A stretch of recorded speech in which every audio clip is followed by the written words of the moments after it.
नमस्कार, good morning. मैं कुणाल, आप देख रहे हो न्यूज बिहार। वक्त हो चला है सुबह से लेकर शाम तक की राज्य बिहार की काम की ओर महत्वपूर्ण खबरों को जानने का। चलिए बढ़ते हैं खबरों की ओर। बीपीएससी शिक्षक बहाली का डेट हुआ जारी। मार्च में ही होगी तीसरे फेज की टीचर की बहाली।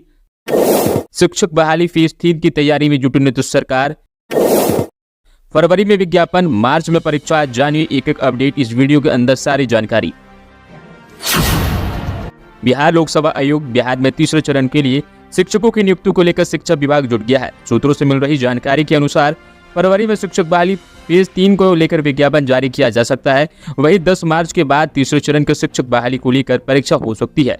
बताया गया है कि दूसरे चरण का पूरक रिजल्ट घोषित न कर तीसरे चरण का विज्ञापन ही जारी हो गया है। शिक्षा विभाग के माध्यमिक शिक्षा निदेशक कन्हैया प्रसाद श्रीवास्तव ने पत्र लिखकर सभी शिक्षा पदाधिकारियों से जिला में रिक्त शिक्षक की पदों की संख्या उपलब्ध कराने का आदेश दिया है। जिला शिक्षा पदाधिकारियों को शिक्षक भर्ती परीक्षा के दिनों के चरणों की परीक्षा में सफल नियोजित शिक्षकों की संख्या भी उपलब्ध कराने को कहा गया है। बताते चले कि टीआरई 1, टीआरई 2 के तहत नियुक्त शिक्षकों के स्थानीय निकाय में नियोजित शिक्षकों की संख्या लगभग 20 से 25 हजार के आसपास है। इसमें कहा गया है कि डीईओ 2 दिन के भीतर वैकेंसी के ईमेल के जरिए भेजे। प्राइमरी से लेकर +2 तक के लिए वैकेंसी निकलने की तैयारी में है। बताया जा रहा है कि 15 फरवरी तक विज्ञापन जारी करने का लक्ष्य रखा गया है ताकि आचार संहिता के पचड़े में न फंसे। लोकसभा चुनाव से थर्ड फेज की बहाली को पूरा करने का लक्ष्य रखा गया है। पहले कैलेंडर के मुताबिक अगस्त के थर्ड फेज की बहाली होनी है। बिहार शिक्षा विभाग की ओर से सभी जिला पदाधिकारियों यानी डीईओ को चिट्ठी भेजी गई है। इसमें लिखा हुआ है कि प्राथमिक 1 से 5, मध्य 6 से 8, माध्यमिक 9 से 10 और उच्च माध्यमिक 11 से 12 विद्यालय में उपलब्ध रिक्त पदों की सूचना उपलब्ध कराई जाए। शिक्षा विभाग का आया आदेश, ईमेल से डॉक्यूमेंट भेजने का निर्देश।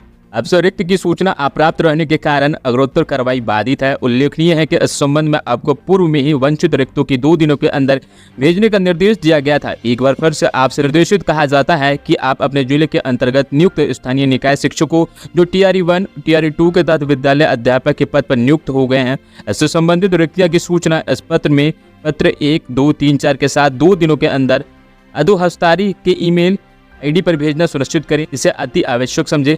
गौरतलब है कि बिहार में कुछ दिनों पहले ही जब महागठबंधन की सरकार थी तो बीपीएससी में हुई शिक्षक बहाली का क्रेडिट लेने के लिए आरजेडी और जदयू में होड़ मची हुई थी। कई मौके पर आरजेडी की ओर से पोस्टरों में और बयानों में द्वारा कहा जा रहा था कि तत्कालीन डिप्टी सीएम तेजस्वी यादव के कारण राज्य में रोजगार नौकरियों के अवसर बिहार में इतिहास रच दिया है।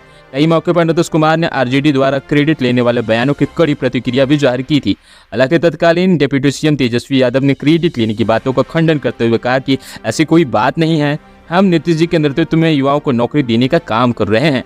तो नीतीश सरकार के द्वारा बहुत बड़ी घोषणा ये निकल के आ रही है। हालांकि ये महागठबंधन की नहीं, अब एनडीए की सरकार की तरफ से ये पूरी घोषणा निकल के आई है। इसको चुनावी स्टंट भी समझ सकते हैं क्योंकि लगातार सरकार बढ़ चढ़कर आने वाले लोकसभा चुनाव के अंदर अपना प्रदर्शन करते नजर आएगी। लेकिन एक बात देखने वाली बात यही होगी कि बीपीएससी 3.0 की शिक्षक नियुक्ति जो निकली है, बहुत बड़ा सुनहरा मौका है आपके लिए कि इस बार की नियुक्ति परीक्षा में आप अपने आप को साबित करें और अपनी सीट हासिल करें और इस बार भी आप बहाली ले लें। आपको बताते चलिए कि लगातार इसके अंदर और भी अपडेट के लिए आप बनी रहिए लगातार, और इसी के साथ इस वीडियो को उन लोगों तक शेयर जरूर करिएगा जो लोग बीपीएससी की तैयारी कर रहे हैं, बीपीएससी शिक्षक बहाली का इंतजार कर रहे थे, उनका इंतजार खत्म हो गया।